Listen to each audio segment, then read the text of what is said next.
lore without reason is a bit worthless. I don't find myself fully agreeing with that. Almost used later as foreshadowing.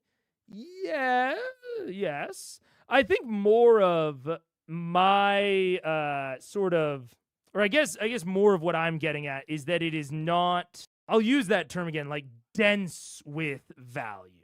I think it can have value either as foreshadowing or independently, depending on the table.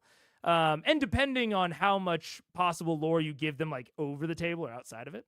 If you're giving them like a 20-page primer before they even join the campaign, or if you're playing in a setting that you all know really well already, maybe the value oscillates.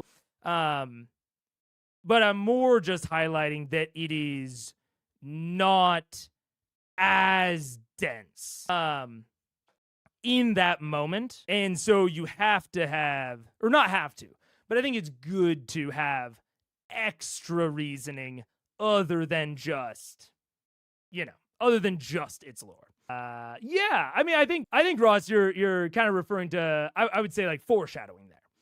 Right, I would say that's similar to Daniel Grace of like lore without reason can almost always be used later as foreshadowing.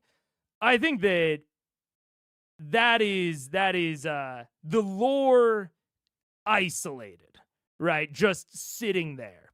Like if Matt gave us the history of like Imanian naming conventions and it never came up again, he just took 20 minutes during the session to give us the history of Imanian naming conventions and it just didn't matter.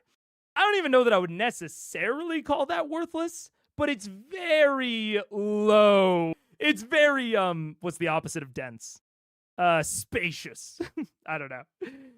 Very thin in terms of value for the time it's taking up.